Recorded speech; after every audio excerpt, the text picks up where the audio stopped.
Commencing countdown. 3, 2, 1.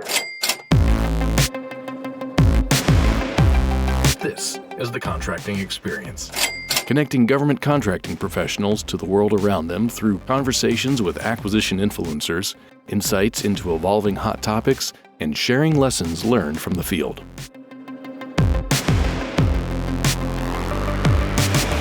Welcome, podcast listeners. On this episode of The Contracting Experience, we sit down with Miss Robin Harrah, who was recently competitively selected as the new Air Force Materiel Command Technical Director of Contracting. She comes to us from the Air Force Lifecycle Management Center, where she was the Chief of Contracts for Special Programs. We'll get to know a little bit about Ms. Harrah and the role of the Technical Director as she shares some of her experiences and offers some words of wisdom. Welcome, Robin Harrah. Thank you. Thank you so much. Oh, glad to have you on the podcast. Hey, first off, congratulations on your selection as the AFMC PK Tech Director. That's got to be super exciting. And just as we sometimes like to unintentionally embarrass our newcomers, why don't you stand up? Tell us a little bit about yourself. Perfect. Thank you so much, Rob. Yes, again, my name is Robin Harrah. I was born and raised in Wisconsin. I earned an undergraduate degree from Northern Michigan University, which is in the Upper Peninsula of Michigan on the beautiful Lake Superior. Upon completion of my business degree, I was hired by Wright State University here in the Dayton area. And during this time, I completed my master's and met my husband, who's also in contracting.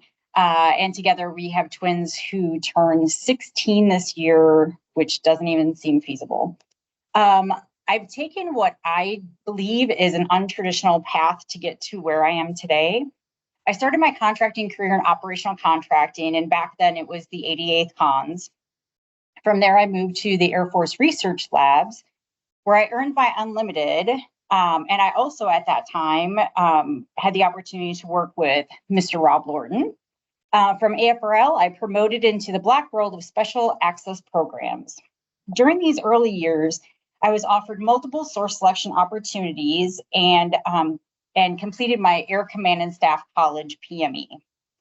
And then at that time, I finally did earn a little bit of contract execution. So between operational contracting, AFRL, and all the source selections, I always felt like I was completing contracts, but never really had the execution under my belt. So I was afforded that opportunity, and I'm very, very thankful for that. From there, I heard about a unique opportunity to be an executive officer for the executive director of the Air Force Lifecycle Management Center. I was intrigued and I applied, and I was competitively selected for the position. This position is where I learned that I absolutely love staff work. I was also selected during this time for the Executive Leadership Development Program, which would happen in my next assignment. So my next assignment kind of came out of the blue.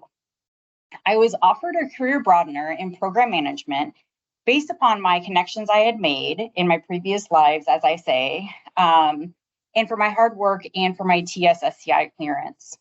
I worked on the VC-25B program for 3 years and did some pretty incredible work there. I also completed ELDP at this time. Out of that assignment, I was hired to be the special programs contracting div chief over at Fighters and Advanced Aircraft under AFL-CMC.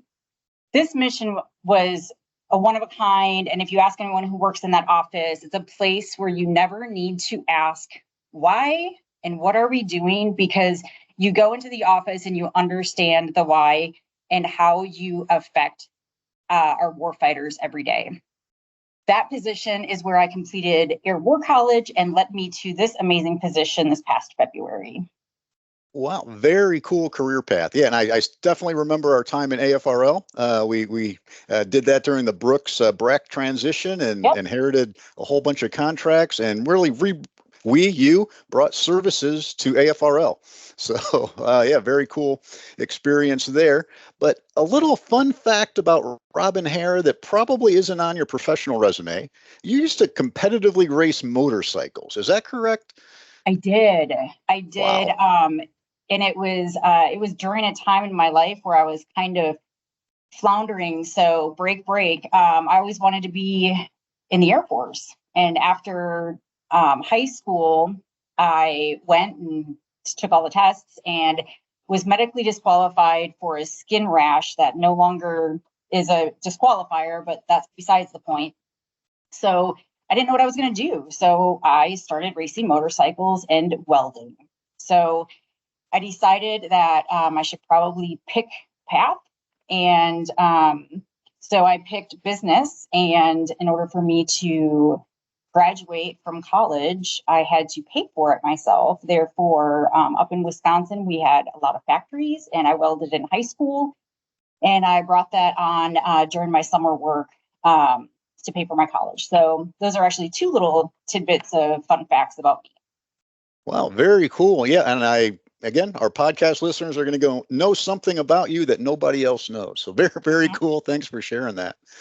So on to business. As the new tech director for AFMC PK, you've been on the job with us a couple months now. How's it going? Any big surprises, funny first day on the job stories, anything you can share with us? And any dirt going on at headquarters you can share?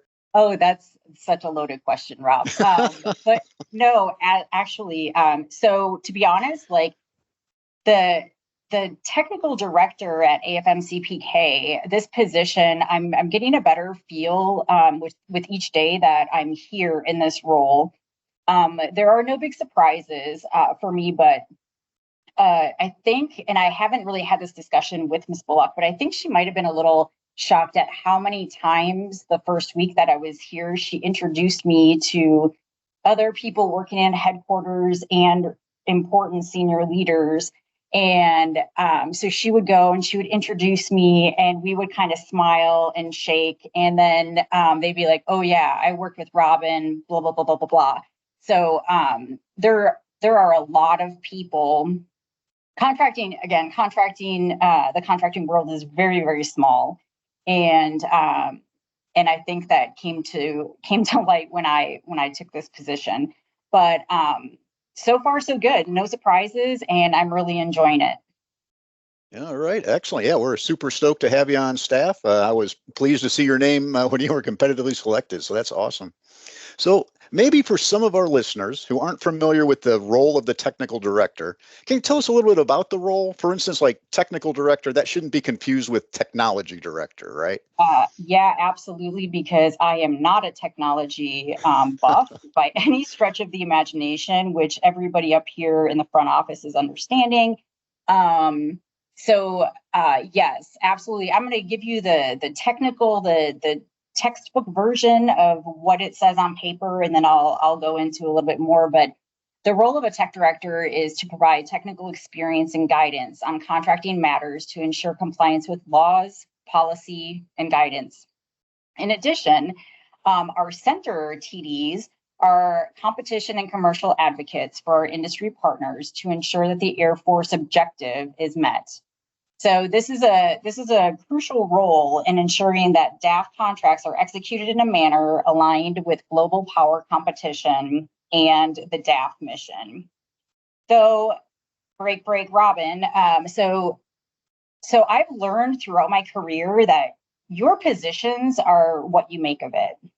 You can go in and do exactly what's on your position description and meet, I'm sure, the mission and all the things. But if you have ideas that are above and beyond that, you can, have an impact to the warfighter, to the career field, to whatever, please lean forward and do those things. And that's what I'm hoping to do. I have what I believe are some really great ideas and intentions of collaborating with other TDs when it comes to working through the challenges of the Great Power Competition reorganization.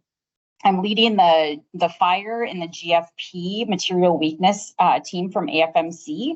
And lastly, I plan to keep classified contracting in all dialogue when making decisions. Wow, that leads to an excellent segue that I wanted to ask. So you've spent a large portion of your career in special programs working in a classified environment. So I know you can't share the details of those jobs. I wish you could. But do you have any advice for our listeners working in those environments, or maybe for those listeners who are interested and working kind of in the vault, so to speak? So, Rob, this is one of those topics where I feel like we could have an entire podcast just about it, especially with as passionate as what I am for this type of work. First off, for the individuals who are already who've already raised their hands and are doing the work in the vault, please keep it up. Our warfighters need you more than ever. For those who are interested in working in a vault, I believe there are a lot of misconceptions about vault work.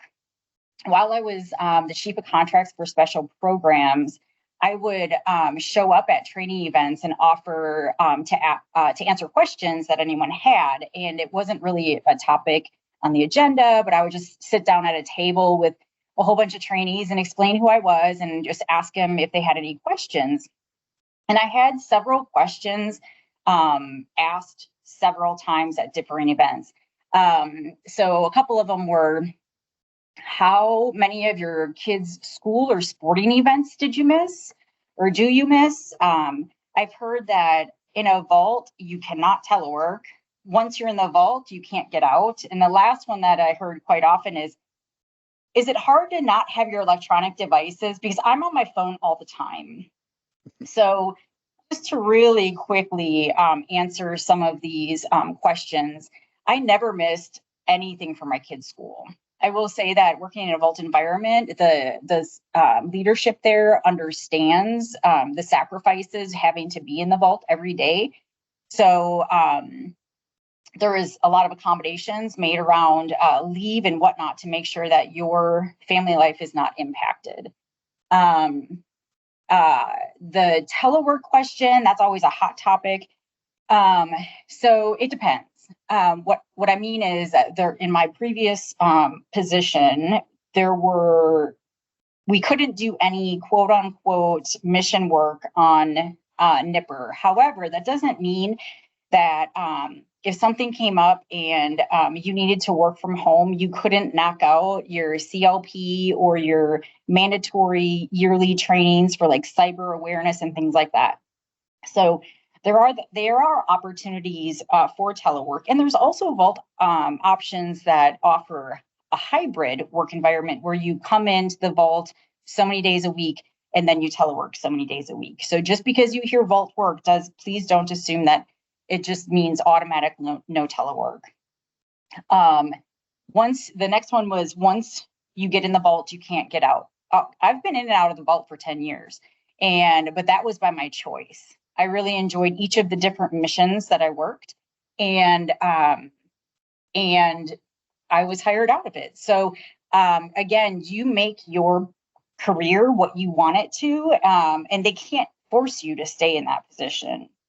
And to be honest, I do believe that once you get there, you really don't want to leave because the mission and the projects that you work are so very cool. Lastly, about the electronic devices. Yes, we have kids, and that was one of my bigger questions when I first went into the vault my first time, and it was really not that big of a deal because you still have a telephone on your desk, you have a computer in front of you, and then you have multiple other computers in front of you. But for example, in my last assignment, I had some things personally going on with my family, and I gave I gave the administrative assistance number to my family, and if they couldn't get a hold of me at my desk, they could get a hold of her and she would come find me because she had access to my calendar. So it really, and the same thing with the kids' school. The kids' school administrators had the same information, and if they couldn't get a hold of me and couldn't get a hold of my admin, then they would go to my husband, and it always worked out. So it really wasn't as big of a deal as what I fear that people think it is. Yeah, thanks for clarifying though. And you're absolutely right. Those are some big misperceptions. I hear them as well. And it seems like you were like the poster person to give that presentation, right? You and your husband Joel, both very demanding careers in the contracting world, both very successful, all the time while raising twins, and never missing a sporting event. That's absolutely impressive. So yeah, thanks again for sharing those misperceptions. Yep. All right, let's moving on here. So recently, I heard you give an AFMC orientation to Jumpstart 48. It's hard to believe we're in Jumpstart 48. I remember hiring folks out of Jumpstart 2. Seems like last week. So, but you were talking to Jumpstart 48 here at Wright Pat a few weeks ago. You reflected on your own career, kind of like you did here in the podcast, but you really gave them some great advice. Specifically, my takeaway was grow where you're planted. Can maybe try to replicate that advice here for our listeners and share that, and maybe not just at the trainee or intern level, but maybe for some of us at different phases in our careers? Yeah, absolutely. But let me just clarify one thing. It was a you and I effort, Rob Lorton. I was there. That AFMC orientation, and I look forward to the next one as well. It's really great getting out in front of trainees. But since you asked about trainees and people at differing stages of their careers, I have a couple things that I would like to share. So I've actually, what I'm about to talk to you guys about is sometimes I have to remind myself the same thing, because you kind of go in ebb and flows in your career, right? And yes, the first one is grow where you're planted. I'm pretty sure this one came from my husband, who helped me understand that there is a learning experience in all that we do. So, for example, my first 4 weeks in operational contracting, I stood at a copy machine making Rule 4 files for a recent protest. And yes, back in the day, it was all paper all the time. So it was literally me standing there for 8 hours a day, Xeroxing and making sure that these 4-inch binders were identical for the protest evaluators. I thought this can't be it. This is not what I was hired for, right? Well, at the same time, the people who were hired at the same time as me were working at then ASC, and they were working big weapon systems, and I thought I was missing out. But then I grew where I was planted. I learned through repetition and working with multiple PCOs, and became very proficient in contracting, and then let the largest service contract of the time back in the day at $40 million. And for a cons, this was a pretty big dollar value. And to be honest, those cons days were some of the best 3 years of my contracting experience. I learned cradle to grave contracting and made great friends along the way. The next topic that I did want to cover, which I know you're going to be shocked, right, is classified contracting. I'm going to keep it real short and sweet, but just do it. I was in and out for 10 years, as I made mention before, and there's a mission like no other. And if anybody wants to reach out to me, I'm going to say this at the end as well. Please do not hesitate. Next is change is inevitable. But what I ask of you is learn and understand how you personally navigate change. If you don't handle change well, work on it. If you don't know how to work on it, get with your mentor, which leads me to my next tip is find a mentor or 2 or 3. Believe it or not, they're out there, and we generally want to help and care about you and your career. I have multiple. I am also a mentor to many. And to be honest, it's one of my top favorite parts of my life, not just my career, but because as a mentor, you don't, at least in my experience, we don't just talk about career. You get to know the whole person. Lastly, I don't even know where I came up with this because, but it is so pertinent, I believe. And it's don't send that email. We will all be in situations in our careers where emotions bubble and we draft that very pointed and potentially unprofessional email to make a point. Don't send it.